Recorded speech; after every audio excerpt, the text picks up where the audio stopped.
പാലായിൽ ത്രികോണ മത്സരമാണ് നടക്കുന്നതെന്നാണ് മൂന്നാം മുന്നണി പറഞ്ഞു നടക്കുന്നത്. സമൂഹ മാധ്യമങ്ങളിലൂടെയും ദൃശ്യമാധ്യമങ്ങളിലൂടെയും അത് സ്ഥാപിച്ചെടുക്കാൻ മൂന്നാം മുന്നണി സ്ഥാനാർത്ഥി ഷോൺ സർവ്വ അടവുകളും പയറ്റുകയാണ്. ആരൊക്കെ എന്തെല്ലാം പറഞ്ഞാലും പാലായെ സംബന്ധിച്ചിടത്തോളം കാപ്പനും ജോസ് കെ മാണിയും തമ്മിലുള്ള മത്സരമാണ് പ്രത്യക്ഷത്തിൽ കാണുന്നത്.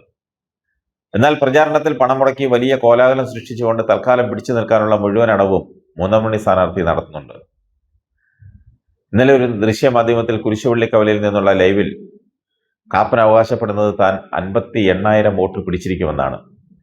കൂടെ നിന്ന മൂന്നാം മുന്നണി സ്ഥാനാർത്ഥി ഷോണ് 18 വോട്ടിന്റെ ഭൂരിപക്ഷത്തിൽ താൻ ജയിക്കുമെന്നും പറയുന്നു. 18നെ 18,000 വേണമെങ്കിൽ വ്യാഖ്യാനിക്കാം. കേവലം 18 വോട്ട് മാത്രമായി വ്യാഖ്യാനിച്ചാൽ പോലും 1,16,018 വോട്ട് ഇവർ രണ്ടുപേരും കൂടി പിടിക്കും. അങ്ങനെ വന്നാൽ ആകെ പോൾ ചെയ്യുന്ന 1,30,000 പരം വോട്ടുകളിൽ കേവലം 14,000 താഴെ വോട്ട് മാത്രമേ ജോസിന് ലഭിക്കൂ. 18നെ 18,000 വ്യാഖ്യാനിച്ചാൽ കളി മൊത്തം മാറും. മൂന്നാം മുന്നണി 76,000 വോട്ട് നേടും.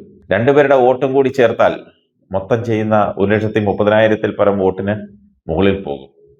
ജോസിന്റെ പെട്ടിയിൽ ഒറ്റ വോട്ട് പോലും വീഴുകയില്ല. സ്ഥാനാർത്ഥികളുടെ അവകാശവാദങ്ങളൊന്ന് വിലയിരുത്തിയെന്ന് മാത്രം. തദ്ദേശ സ്വയംഭരണ സ്ഥാപനങ്ങളിലെ വോട്ടെടുപ്പ് കഴിഞ്ഞപ്പോൾ ഇടതുമുന്നണിക്ക് ലഭിച്ചിരിക്കുന്നത് ഏതാണ്ട് 55,000 വോട്ടാണ്. 2021 നിയമസഭാ തെരഞ്ഞെടുപ്പിൽ ജോസ് കെ മാണിക്ക് ലഭിച്ചതും ഏതാണ്ട് ആ നിലവാരത്തിലുള്ള വോട്ട് ഷെയർ തന്നെയാണ്. എന്ന് വെച്ചാൽ ഇടതുമുന്നണിയുടെ വോട്ട് വിഹിതത്തിൽ ഇടിവൊന്നും ഇതുവരെ സംഭവിച്ചിട്ടില്ല. കാപ്പൻ തനിക്ക് ലഭിച്ച 69,000 വോട്ടിൽ നിന്നാണ് 11,000 വോട്ട് കുറച്ച് 58,000 വോട്ട് പിടിക്കുമെന്ന് പറയുന്നത്. ഏതായാലും ഷോണിന്റെ മോഹം കുറച്ച് അതിര് കടന്നതല്ലേ എന്നൊരു സംശയം. ഒന്ന്, അയാൾ പാലക്കാരനല്ല എന്നുള്ളത് പ്രത്യേകം എടുത്തു പറയേണ്ട കാര്യമാണ്. എന്നാൽ താൻ ഒരു പാലക്കാരനാണെന്ന് വരുത്തി തീർക്കാനുള്ള ഷോയാണ് ഷോൺ നടത്തിക്കൊണ്ടിരിക്കുന്നത്. ജനിച്ചു വളർന്ന പൂഞ്ഞാറിൽ അപ്പന്റെയും മകന്റെയും കയ്യിലിരിപ്പ് കൊണ്ട് ജീവഭയത്താൽ പാലായ്ക്ക് പലായനം ചെയ്തവനാണെന്ന് പാലക്കാർക്ക് ആരും പറഞ്ഞു കൊടുക്കണ്ട. ജനങ്ങളെ എങ്ങനെ പറഞ്ഞു പറ്റിക്കാമെന്ന് ഗവേഷണം നടത്തിയവരാണ് ഷോണും അപ്പൻ ജോർജും. ഏറ്റവും ഒടുവിലത്തെ ഓഫർ ഷോൺ MLA ആയി ജയിച്ചാൽ 369 ദിവസത്തിനുള്ളിൽ, അതായത് 1 വർഷത്തിനുള്ളിൽ ഒരു പാലം പൂർത്തിയാക്കുമെന്നതാണ്.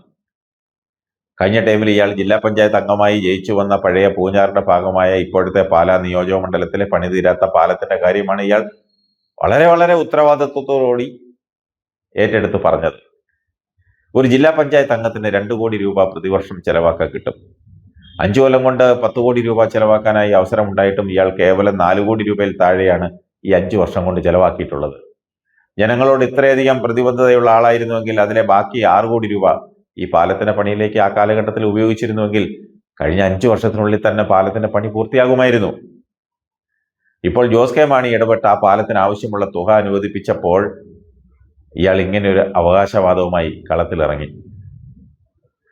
ഭരണപക്ഷത്തിന്റെ ഭാഗമായ ജോസ് കെ മാണി എന്തുകൊണ്ട് ഇതിനു മുമ്പ് തുക അനുവദിപ്പിച്ചില്ല എന്നാണ് ഇയാളുടെ ബാലിശമായ ചോദ്യം. അതിനാണ് ഇവിടെ ഒരു MLA ഉള്ളത്. ആവശ്യമായ നിവേദനങ്ങളും പേപ്പർ വർക്കുകളും ഒക്കെ നടത്തേണ്ട ചുമതല MLA ആയിരിക്കെ, MLA മാത്രം കടമയായിരിക്കെ, തന്റെ സുഹൃത്തിന്റെ പിതാവായ MLA സംരക്ഷിക്കാൻ വേണ്ടിയാണോ ഇങ്ങനെയൊരു അടവ് നയവുമായി ഇറങ്ങിയതെന്നാണ് പാലക്കാർ തന്നെ ചോദിക്കുന്നത്. അതോ ഇത്രയും വിവരമേ ഇയാൾക്കുള്ളോ? അങ്ങനെയാണെങ്കിൽ BJPയുടെ പണം വാങ്ങി UDF സ്ഥാനാർത്ഥിക്ക് വോട്ട് പിടിക്കാൻ ഇറങ്ങിയിരിക്കുകയല്ലേ എന്നൊരു സംശയം ബാക്കി നിൽക്കുന്നു. ഏതായാലും ഒരു കാര്യം ഇയാൾ ഓർത്തിരിക്കുന്നത് നല്ലതാണ്. ഒരു കൂട്ടം ജനം കൊഴിവെട്ടി എറിഞ്ഞ് നാട്ടിൽ നിന്ന് ഓടിച്ചപ്പോൾ അഭയം തന്നവരാണ് BJPക്കാർ. 2016 അവരുടെ സ്ഥാനാർത്ഥി N ഹരി നേടിയ 25,000 വോട്ടെങ്കിലും ഇയാൾ പാലായിൽ പിടിച്ചില്ലെങ്കിൽ അവരുടെ വിശ്വരൂപം കാണേണ്ടി വരുമെന്നാണ് കരക്കമ്പി.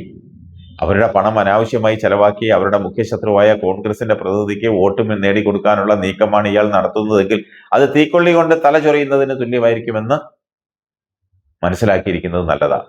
പറഞ്ഞു എന്ന് മാത്രം.